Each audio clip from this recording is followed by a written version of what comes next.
Welcome to ABC campus. आज हम business law में जो हमारा टॉपिक है certain relations resembling those created by contract, जिसको हम कासी कॉन्ट्रैक्ट या कंस्ट्रक्टिव कॉन्ट्रैक्ट भी कहते हैं, तो उसके पास्ट एग्जाम के एमसीक्यूज डिस्कस कर रहे हैं टिल स्प्रिंग 2022 अटेम्प्ट। तो इसमें हमारे पास 3 एमसीक्यूज हैं, स्प्रिंग 2021 की अटैम्प्ट से, आटम 2021 की अटैम्प्ट से, और एक जो न्यू स्कीम का मॉडल पेपर है उसमें बिल्कुल आटम 2021 की अटैम्प्ट वाला ही MCQ with name changes involve है। तो बेसिकली ये 2 एमसीक्यूज होंगे, लेकिन टोटल हम 3 को डिस्कस कर रहे होंगे। तो स्टेप वाइज इन एमसीक्यूज की डिस्कशन करते हैं। Umair purchase vegetables for his family while visiting Fahad. However, he forgot to take them from Fahad house and those vegetables were consumed by Fahad family.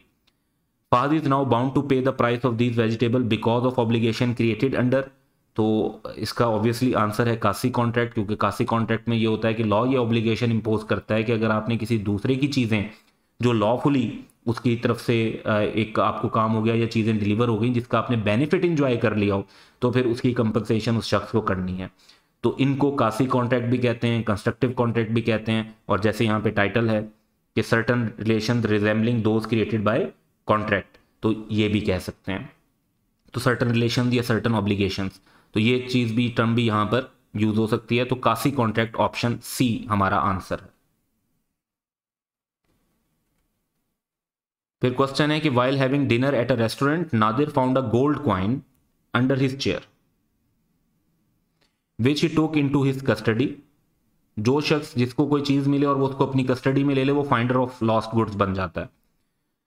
Salim the restaurant owner demanded Nadir to hand over the gold coin to him. तो क्या उसे hand over करनी चाहिए? तो answer है hand over तो नहीं करनी चाहिए, ट्रू ऑनर को हैंड ओवर करनी होती है, वरना जो कस्टडी में ले लेता है फाइंडर ऑफ लॉस्ट गुड्स, तो वो उसको अपने पास रिटेन कर सकता है। तो शुड हैंड ओवर तो नहीं,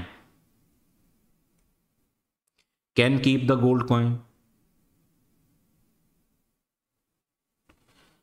अच्छा, अब जो पहला तो वैसे ही गलत हो गया क्योंकि उसने हैंड ओवर तो नहीं करनी हम, क्योंकि उसका राइट टू रिटेन है। दूसरा ये था कि Nadir should not hand over the gold coin to Salim as Nadir is the pledgee. Pledgee नहीं होता, जो responsibility of finder of goods है उसमें उसकी वो रिस्पॉन्सिबिलिटीज हैं जो एक बेली की होती हैं। प्लेजी वाला सिनेरियो तो तब अराइज होता है जब लोन ऑब्लिगेशन हो। सी पॉइंट है कि Nadir can keep the gold coin with him as he has become the bailee. Yes, this is correct. तो ऑप्शन सी हमारा आंसर होगा। लास्ट वन है कि Nadir can keep the gold coin with him has as he has become the agent to the owner of gold coin. नहीं, वो agent नहीं बनता, उसकी रिस्पॉन्सिबिलिटीज बेली वाली होती हैं। एजेंट तो फिर ऑनर के बिहाफ पर चीज सेल भी कर सकता है और डील भी कर सकता है, तो ये सारी चीजें नहीं होती। तो ऑप्शन सी करेक्ट है। इसके बाद मॉडल पेपर 2021 में बिल्कुल सिमिलर क्वेश्चन यूज हुआ है। इसके अंदर सिर्फ नाम का फर्क है कि while having lunch at a restaurant, Adil dinner के बजाय लंच कर दिया और नाम बदले में है कि Adil found some gold coins under his chair which he took into his custody, तो वो फाइंडर ऑफ लॉस्ट गुड्स बन गया। Latif the restaurant owner demanded Adil to hand over the gold coins to him.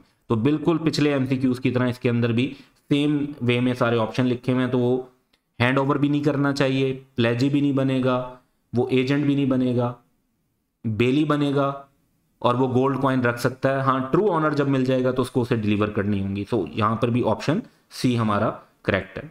That's all for today, have a good day.